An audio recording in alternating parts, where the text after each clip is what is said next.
Thank you very much. But I mean, on that, I mean, we do have the Services Directive. That will make a difference, will it not?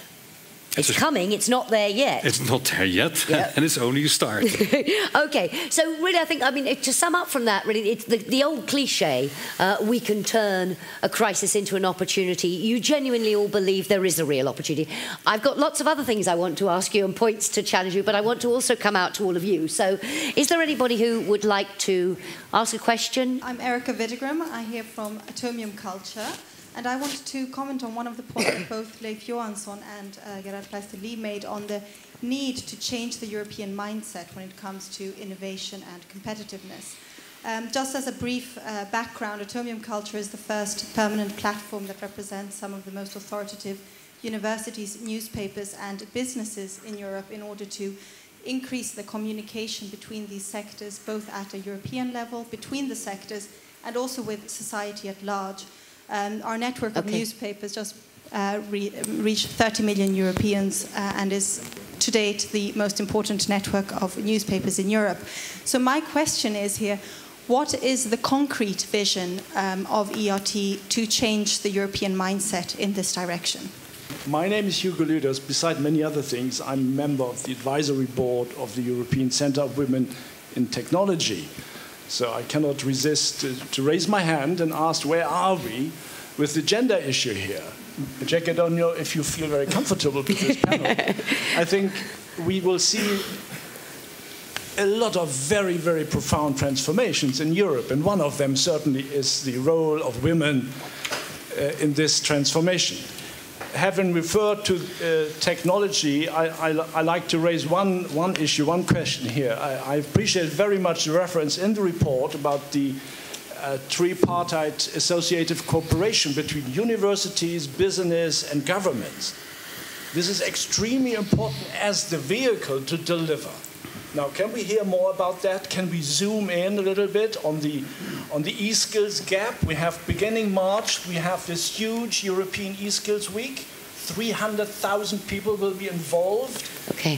Where's ERT in all this? Thank you. Thank you very much. I'm going to take a couple more, if I might, before I come back to the panel, because I'm seeing lots of hands raised. Please, could you? Thank you. Graham Boyd, Renaissance 2. It's a think-do tank catalyzing in business action towards sustainability. Jean Monnet was referenced, and two things I've crystallized out of Jean Monnet that he did extremely well.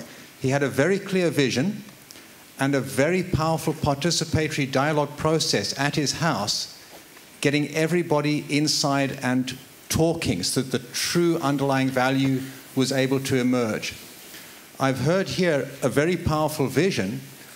I'd love to hear more about what could be done to actually enable it to happen and to bring in all of the understanding that is necessary in a rapidly changing and complex world.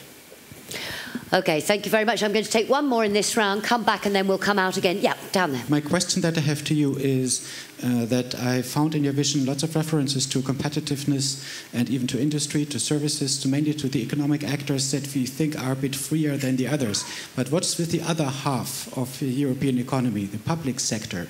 And how far would the completion of single market include also the sacrosanct area of the non-European competence, that is basically how do we run all the public goods that we produce? Leif, your mic isn't working, so please borrow mine. Okay, I think let me first take this with innovation mindset and perhaps also bring that in on the gender issues also in SMT. You know, we have a very defined impression that the level of research, the opportunity for young researchers to do good work in European universities is actually very good and very high.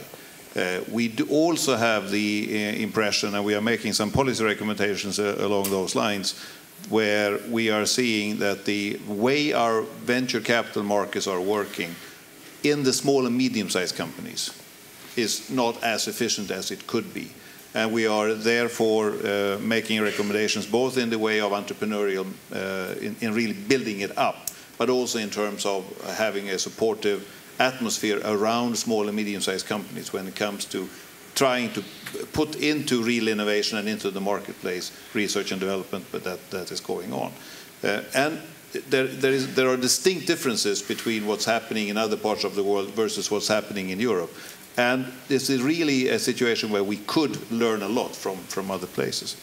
Let me touch a little on these gender issues, especially in SMT, because it has been one of the real issues. What we lack to really attract females at higher proportion than what they are today, and they are increasing, which is good news.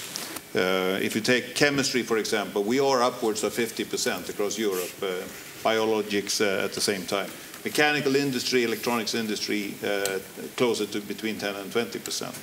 But there are definite a number of things going on across Europe that addresses that. And those are things like role models. They are cultures of how universities work. They are cultures of how we as companies work and attract females to have them find a natural place, also in engineering, to come to work for us.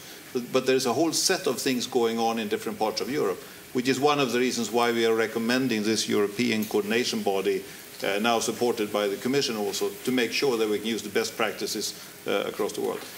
And on SMT, but I would say also on innovation, I think it's one of the real things that we find out is that these are attitudes and cultural aspects that set very early on in life.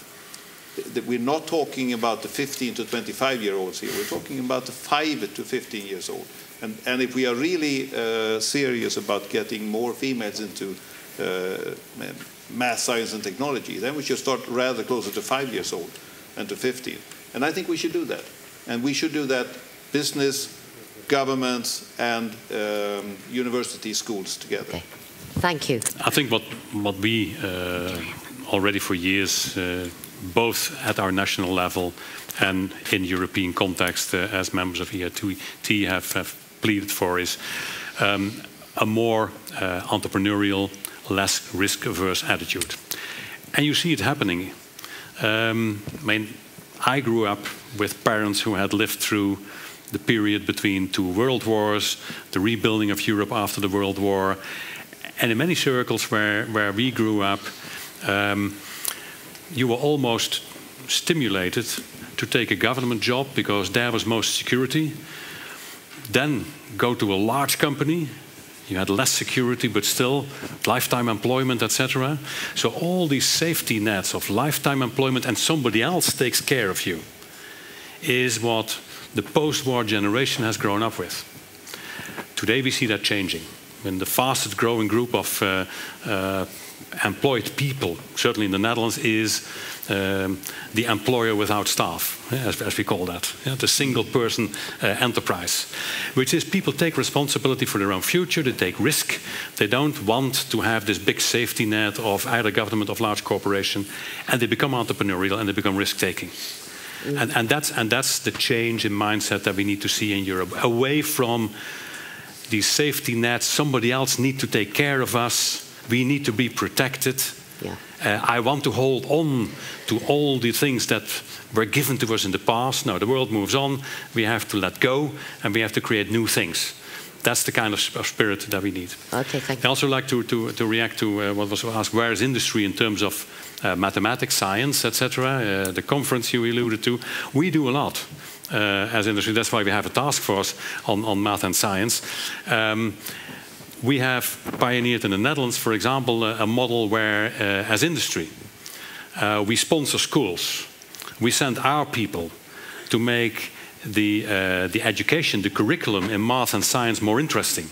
We invite primary school, secondary school people to come and see in our companies what you can do with math and science, how exciting it is. And thereby we have seen a turnaround in an ever-decreasing level of people that went for what we call a beta education, that has turned around. And it's a model that as ERT we have taken on board in our working group in math and science, which we try to roll out, so also in other countries. Our companies are supporting these initiatives actively in daily practice with our own people.